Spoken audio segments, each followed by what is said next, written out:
So,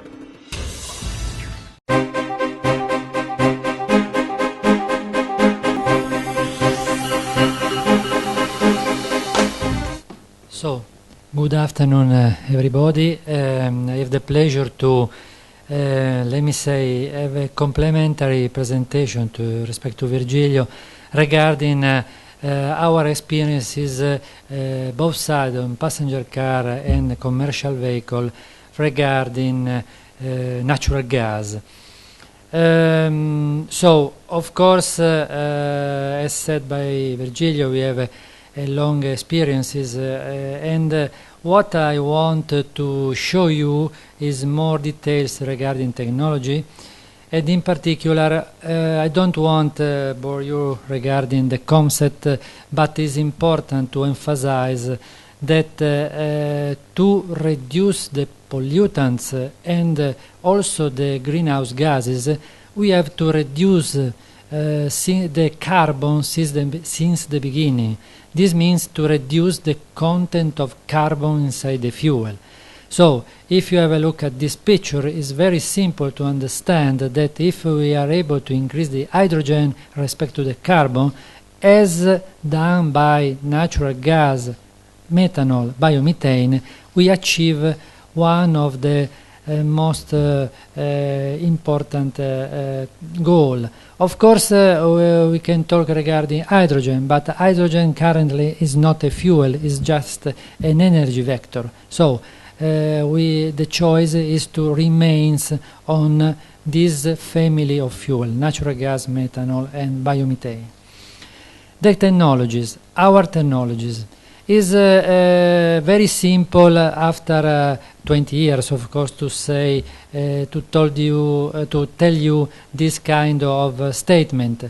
We are adopting one technology for all engines and vehicles, starting from urban cars up to the big trucks. What does it mean? Later on I show you more in details. The only difference is taking account the mission of the vehicle. For private usage like passenger car, is more or less mandatory to consider also a backup solution like gasoline. So we have a vehicle, we produce vehicle running with natural gas, but also equipped with a gasoline tank, just to come back in the case of lack of refueling of natural gas. This is just to overcome the infrastructure issues. If we move from passenger car to commercial vehicle, the mission is well defined, and so we can use just CNG onto the vehicle and optimize the benefits of this kind of fuel. In terms of technology roadmap, since the beginning we have considered natural gas from ecology point of view, and this is the reason why we have adopted a particular type of internal combustion engines called spark ignited with stoichiometric combustion combined with the three-way catalyst, the most simple solution for after treatment of emission. And of course all hardware of the engines is equipped to guarantee the same reliability of conventional vehicles, the same and also in terms of maintenance we are working a lot to guarantee the same level and also to reduce the interval of maintenance. Of course the second step was to increase the range. After that, the performance, because every lesson learned will be taken account to improve this scenario. And the last introduction of solution comply with all in this direction in terms of technology. In particular, looking at the vehicle, the feeding systems, because we have to take care of safety. You see this picture in which you see that the location of and the protection of the storage, but also several shut-off valves to reduce the risk of fire in case of accident. So at the end of the story, Currently, a CNG vehicle, as produced by us, is safer than conventional vehicle, gasoline and diesel.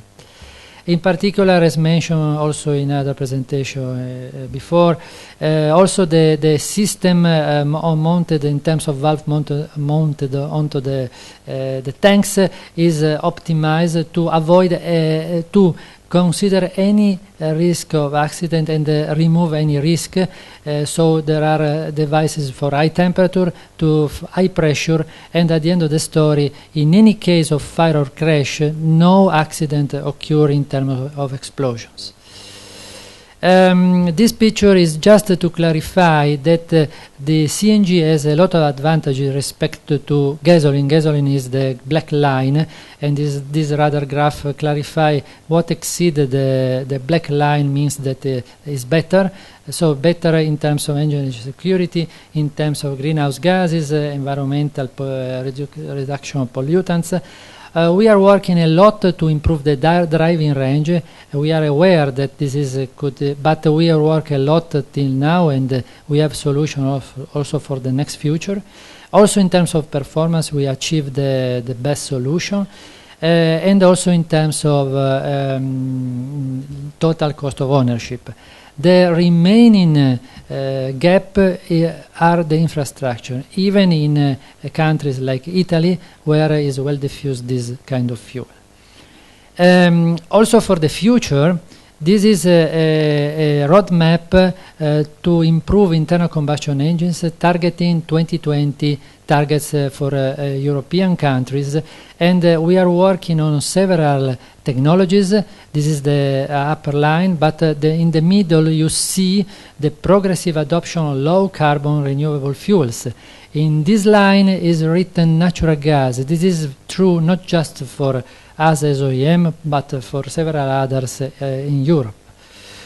Again, we are working a lot for the next generation, the second generation, let me say, of engine and vehicles in terms of performance, in terms also reduce CO2 because we have an additional gap to recap, but also to increase the models because this is the only solution, because there's a virtuous circle.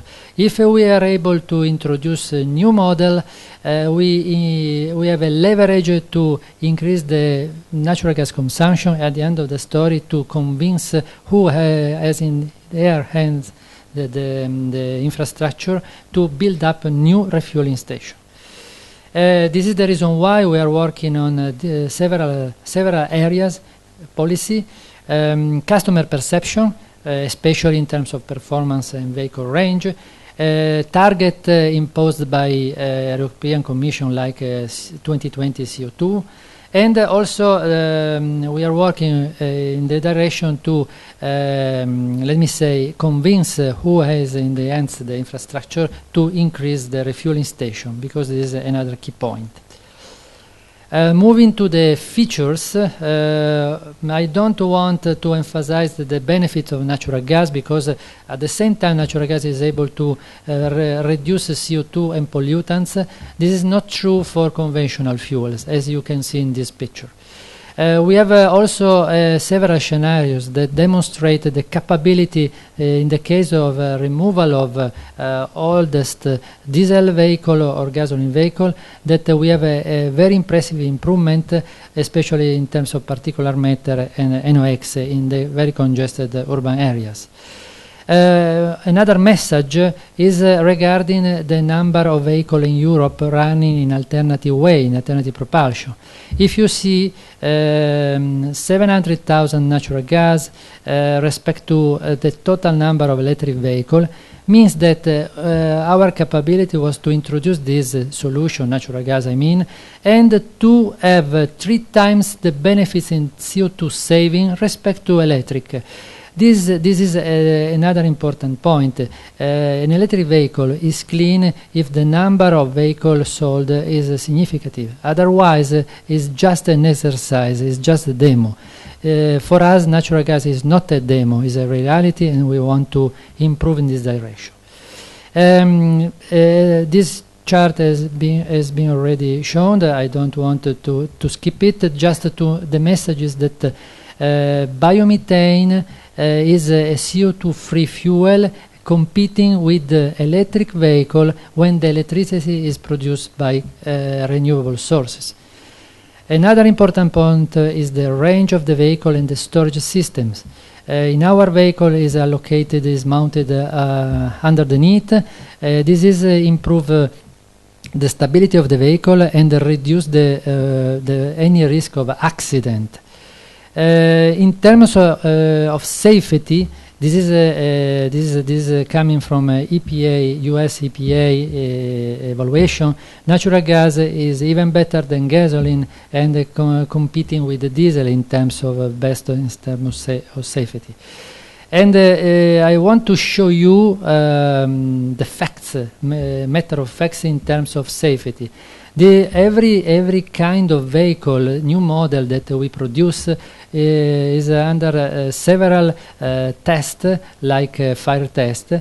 And you see in this picture that after the end of the fire test, the vehicle is totally destroyed, but the storage has no problem of explosion or nothing else, is completely as at the beginning of this kind of test. Also in terms of crash, we provide several crash, more than what requested for conventional vehicles, and also in this case, according with the mounting of the storage, we have absolutely no problem and not accident till now. I mean 700,000 vehicles without any kind of accident. Portfolio, I don't want to repeat what's said before by Virgilio, but just to show you that we are able to cover every kind of needs, and if this is not the case, we are working to for the second generation of vehicle engines to cover all the needs in at least in the European market. This is our portfolio of engines that move from less than 1 liter up to 3 liter for passenger car and light delivery van. And this is the portfolio for heavy-duty natural gas vehicles. This is not just a story, but just to mention that we have a delivery van like daily, but we move also medium truck. And when I mention daily, I am referring up to 7 ton. When I referring to medium truck, I am referring up to 19 ton. And when I referring to heavy duty truck, up to 44 ton. And the same also on the buses side, urban side. But we are working also on the area of long haul, because this is another challenge, especially in combination with LNG. And this is the portfolio of the engines from 3 liter up to 8 liter, but we are working on a new solution for the future, for the near future, to cover all the needs. So I want to thank you for your attention, and I remind the fact that the secret to have success in this direction is to have a mature solution, reliable, every kind of models, in such a way we can have increase in natural gas consumption general, and to improve the infrastructure that remain the weak point till now. Thank you.